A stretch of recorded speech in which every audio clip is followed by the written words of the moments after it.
بسم اللہ الرحمن الرحیم۔ السلام علیکم، میں شکیل ملک آپ کی خدمت میں حاضر ہوں۔ طاقتوروں کا اصل پلان سامنے آ چکا ہے، بلکہ جو حتمی پلان تھا وہ سامنے آ چکا ہے، کیونکہ آصف علی زرداری صاحب بھی مائنس ہو چکے ہیں، اور اس کے ساتھ ساتھ میاں نواز شریف نے ایک بار پھر سب کو دھو ڈالا ہے، اور انہوں نے ایک میٹنگ میں عمران خان کی جو اوقات ہے وہ نہ صرف بیان کی ہے، بلکہ انہوں نے بتایا ہے کہ عمران خان کیا ڈیل کر رہے تھے اور انہوں نے کیا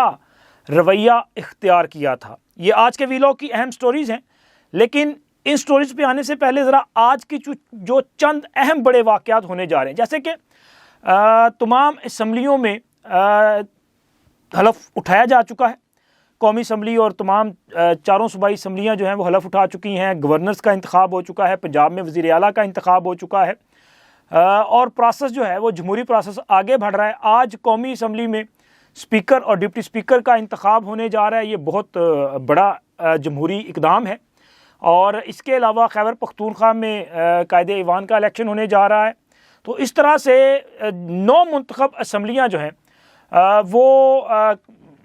باضابطہ طور پہ اپنے قیام کے بعد جو اصل ان کا کام ہے اس کی طرف جو ہے وہ تیزی سے بڑھ رہی ہیں، لیکن اس کے ساتھ ساتھ جتنی تیزی کے ساتھ یہ پروسیس کمپلیٹ ہو رہا ہے، اتنی تیزی کے ساتھ سیاسی کشیدگی بھی بڑھتی جا رہی ہے۔ بالخصوص یہ جو تحریک انصاف کے حمایت یافتہ تھے، جو کہ اب سنی اتحاد کونسل کا حصہ بن چکے ہیں، ان کی طرف سے منتخب ایوانوں میں اسپیشلی خیبر پختونخوا میں اور قومی اسمبلی میں جس قسم کا جارحانہ رویہ اور ایک اگریشن نظر آ رہا ہے، وہ لگ یہ رہا ہے کہ شاید آنے والے دنوں میں کسی بڑے سیاسی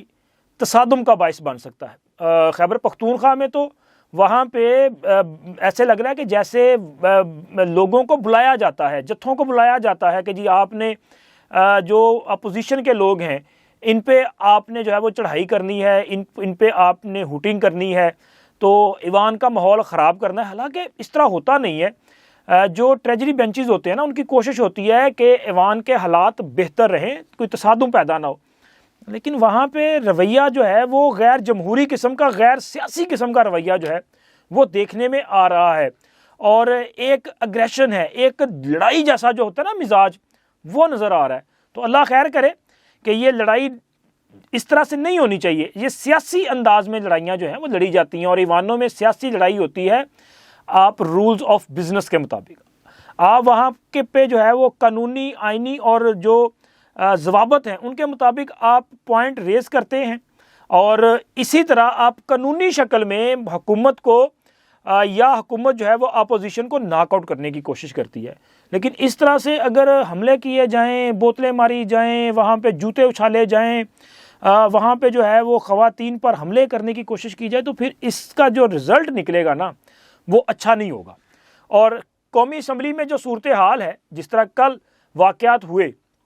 اس میں میاں نواز شریف پر کی طرف جو ہے وہ ماسک اچھالا گیا۔ وہ ماسک جو عمران خان کی شکل سے مشابہ ایک ماسک پہن کے آئے تھے نا ان کے لوگ، تو میاں نواز شریف کی طرف وہ ماسک اچھال دیا گیا۔ اب اس طرح کی آپ حرکت کریں گے تو پھر آپ ظاہر ہے جواب کا بھی آپ کو منتظر رہنا چاہیے، اور دوسری طرف سے جو جواب آئے گا وہ اس سے زیادہ شدت والا جواب ہوگا۔ تو یہ جو لڑائی جھگڑا ہے نا، یہ خراب کرے گا سارے ماحول کو،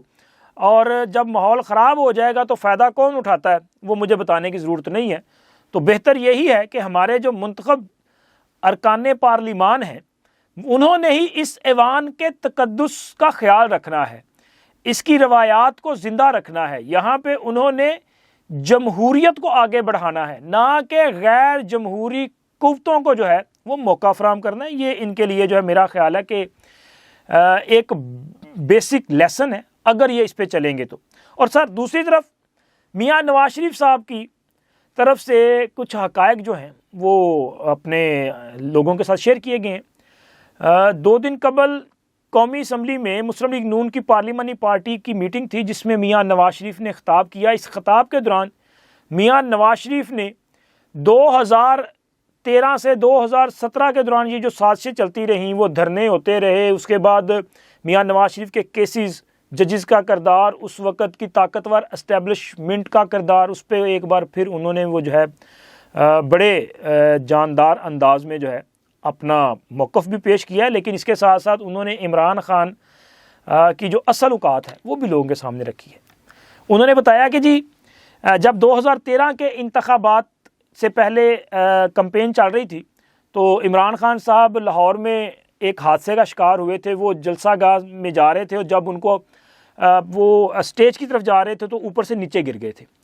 اور ان کو ظاہر چوٹ لگ گئی تھی۔ تو میاں نواز شریف نے 24 گھنٹے کے لیے اپنی انتخابی مہم روک دی، وہ عیادت کے لیے شوکت خانم ہسپتال چلے گئے، ان کی عیادت کی۔ اچھی بات ہے یار، سیاست میں یہ جو سوشل ہوتے ہیں نا آپ کے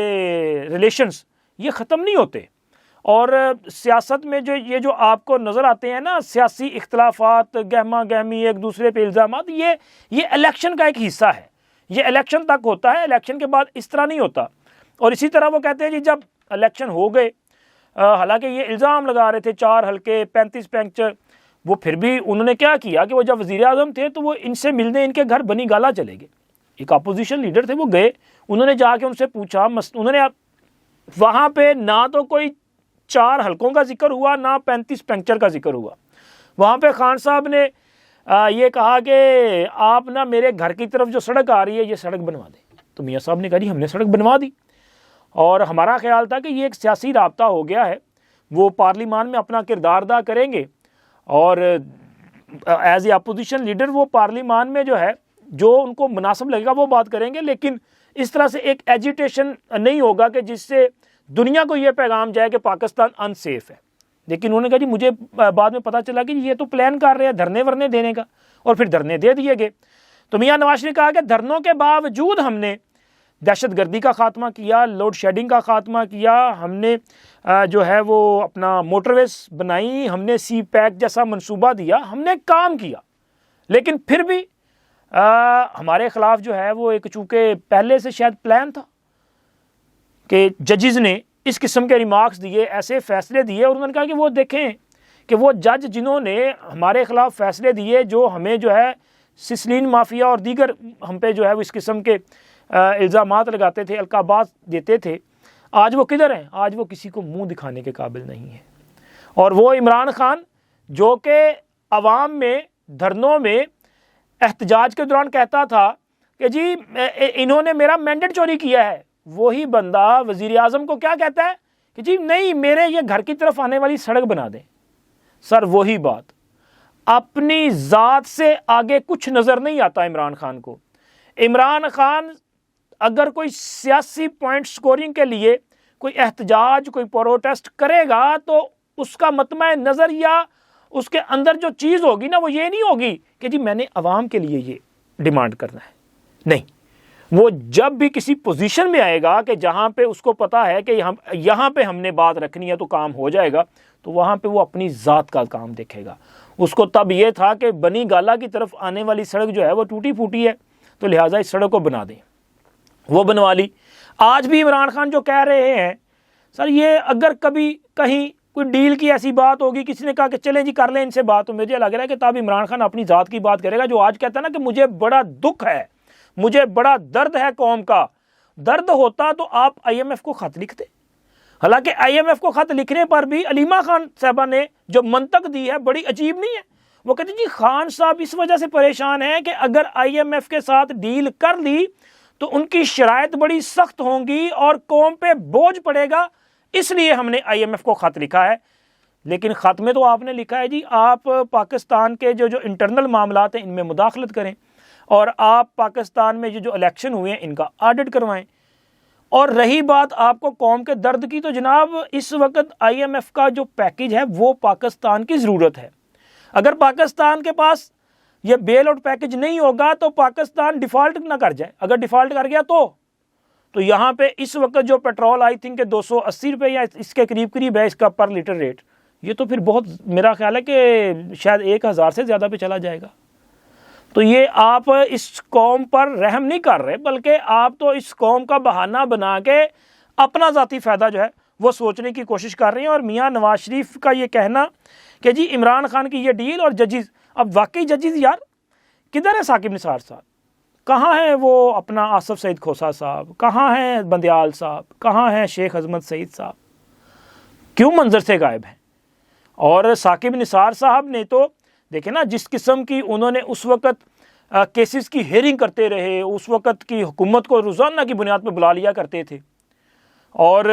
پھر اس کے بعد جناب ثاقب نثار صاحب کے بیٹے کی آڈیوز نہیں آئی، وہ پی ٹی آئی کی ٹکٹوں کے معاملے پہ پیسے، میں نے تو پورے پیسے لینے ہیں۔ تو سر اب آنا چاہیے نا، انہیں بتانا چاہیے، انہیں اس قوم کو بتانا چاہیے کہ جو انہوں نے فیصلے کیے تھے وہ کن شواہد کی بنیاد پہ کیے تھے، یا کہ انہوں نے بھی ایک جو پروجیکٹ تھا، ایک جو گروہ تھا، اس کا حصہ بنتے ہوئے جو اپنا اپنا کردار ادا کیا ہے۔ تو یہ قوم کے سامنے آنا چاہیے۔ اور اس کے علاوہ جناب آصف علی زرداری صاحب کا جو مائنس ہونا ہے،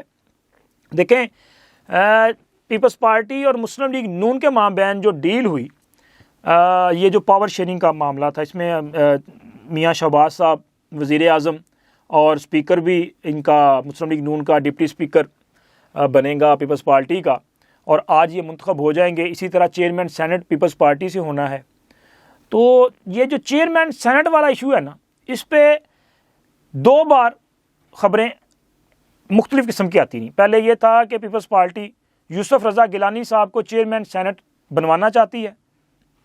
اور اس حوالے سے انہوں نے لابنگ بھی کرنا شروع کر دی۔ پھر اچانک ایک خبر آئی کہ انوار الحق کاکڑ صاحب، جو کہ موجودہ نگران وزیر اعظم ہیں، وہ اگلے چیئرمین سینٹ ہوں گے۔ اب انوار الحق کاکڑ صاحب کا نام جب سامنے آیا تو سب لوگوں کا یہ خیال تھا کہ جی انوار الحق کاکڑ صاحب جو ہیں وہ اگر چیئرمین سینٹ ہوں گے تو پھر اس کا مطلب ہے کہ جو طاقتور ہیں، جو فیصلہ ساز ہیں، جو منصوبہ ساز ہیں، یہ ان کا منصوبہ ہے، اور کاکڑ صاحب جو ہیں وہ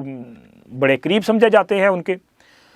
اور کاکڑ صاحب کی شمولیت کے حوالے سے بھی خبر یہ تھی کہ وہ پیپلز پارٹی کا حصہ ہوں گے، پیپلز پارٹی سے وہ سینیٹر منتخب ہوں گے، اور پھر اس کے بعد وہ چیئرمین سینٹ بن جائیں گے۔ اچھا، بعد پھر یہ خبر آئی کہ نہیں جی نہیں، یوسف رضا گیلانی صاحب ہوں گے، اور ان کو انفارم کر دیا گیا ہے۔ لیکن جناب گیلانی صاحب نے تو استعفیٰ دے دیا سینٹ سے۔ اس کا مطلب ہے کہ گیلانی صاحب تو چیئرمین سینٹ کی دوڑ سے آؤٹ ہو چکے ہیں، اور اب پھر کون چیئرمین سینٹ ہوگا؟ کیا شہری رحمان جو ہے وہ چیئرمین سینٹ کے لیے ایک مضبوط امیدوار کے طور پہ سامنے آئی ہیں، یا کہ کوئی اور تحریک انصاف پیپلز پارٹی کا ہو سکتا ہے، کہ یا پھر جناب منصوبہ سازوں کا یا طاقتوروں کا جو ہے وہی پلان چلے گا؟ تو مجھے یہ لگ رہا ہے کہ گیلانی صاحب کا جو حلف ہے، جو انہوں نے قومی اسمبلی کے ممبر کا حلف اٹھایا اور سینٹ کی سیٹ خالی کر دی، اور پیپلز پارٹی کی طرف سے الیکشن کمیشن کو جو لیٹر لکھا گیا ہے کہ 11 جو سینٹرز ہیں ان کی نشستیں خالی ہیں، ان میں سے ایک بڑی تعداد جو ہے وہ حالیہ انتخابات میں قومی اسمبلی اور صوبائی اسمبلیوں کے رکن منتخب ہو چکی ہے۔ اسی طرح کچھ جو ہے وہ پہلے ریزائن کر چکے ہیں، اور ایک جو ہے وہ سینٹرز وہ انتقال ان کا ہو چکا تھا، رانا مقبول صاحب۔ تو یہ 11 سیٹس ہیں، ان پر الیکشن کروایا جائے۔ اس کا مطلب یہ پھر یہ ہے کہ آئندہ صدارتی انتخابات سے قبل ملک میں سینٹ کے جو خالی سیٹس ہیں ان پر الیکشن کروائے جائیں گے، اور اس کے بعد اگلے چیئرمین سینٹ کا جو الیکشن ہے، ڈیو ہے جو، اس میں جناب اس وقت تک جو سب سے مضبوط امیدوار ہیں وہ موجودہ نگران وزیر اعظم جناب انوار الحق کاکڑ صاحب ہیں، اور یہ اگلے چیئرمین سینٹ ہو سکتے ہیں۔ اور اس سے آپ دیکھیں نا کہ پھر وہ جو پاور کی تقسیم ہے، ڈویژنز ہیں، وہ ذرا زیادہ بہتر نہیں ہو جائے گی؟ وزیر اعظم پنجاب سے، صدر سندھ سے، اور چیئرمین سینٹ جو ہے وہ بلوچستان سے ہوگا۔ تو یہ میرا خیال ہے کہ پھر جو طاقتور ہیں، جو منصوبہ ساز ہیں، ان کا یہی منصوبہ ہے کہ سب جو ہیں وہ اقتدار میں بھی ہوں گے، اور سب کے سب جو ہیں وہ اگر کوئی احتجاج کر بھی رہا ہوگا تو ساتھ کہیں نہ کہیں اس کو یہ بھی خیال ہوگا کہ بھائی میری فلاں حکومت نہ کہیں خطرے میں پڑ جائے۔ تو اچھا پلان ہے جی، پاکستان کو مل کے چلائیں اور پاکستان کو ان مشکلات سے نکالیں، لیکن ساتھ میں یہ بھی ضرور کہوں گا کہ پاکستان کو پاکستان کے عوام کی مرضی کے مطابق چلائیں، یہ زیادہ بہتر ہے، اور اس سے زیادہ پاکستان جو ہے وہ ترقی کر سکتا ہے۔ اب تک اتنا ہی، ملتے ہیں اگلی ویڈیو میں۔ اللہ حافظ۔